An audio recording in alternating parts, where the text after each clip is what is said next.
Search करें अवामी news. मुल्क भर की ताज़ा तरीन खबरों से बाखबर रहने के लिए सब्सक्राइब करें हमारे चैनल को और बेल आइकन ज़रूर दबाएं।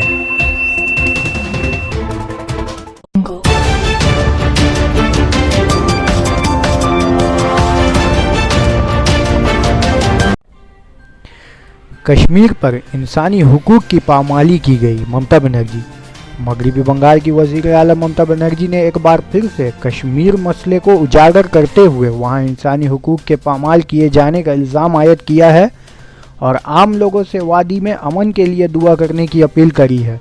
दरअसल आलमी योम इंसानी हुकूक के मौके पर वज़ीर आला ममता बनर्जी ने अपने ट्विटर अकाउंट पर ट्वीट करते हुए इशारों में बीजेपी पर हमलावर हुई और वज़ीर आला ने ट्वीट किया कि आज आलमी इंसानी हुकूक का दिन है। कश्मीर में इंसानी हुकूक की पूरी तरह खिलाफ वर्जी की गई है और कश्मीर में इंसानी हुकूक और अमन के लिए दुआ करें।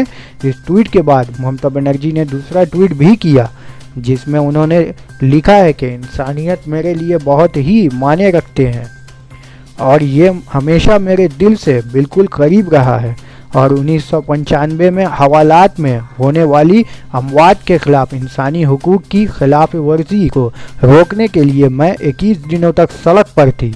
ख्याल रहे कि मगरबी बंगाल की वज़ीर आला ममता बनर्जी लगातार अपने ट्वीट के ज़रिए बीजेपी पर तनकीद का निशाना करती रही हैं और इससे कबल गुज़रे रोज़ इतवार के दिन उन्होंने मुल्क के अजीम सपूत नेताजी सुभाष चंद्र बोस के पुरअसरार तरीके से गायब होने की तारीख के दिन का जिक्र किया।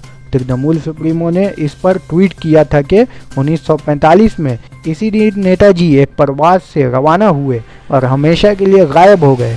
हम अब भी नहीं जानते हैं कि उनके साथ क्या वाक़या पेश आया था। भारत के इस लाल के ताल्लुक से जानने का हम लोगों को हक हासिल है।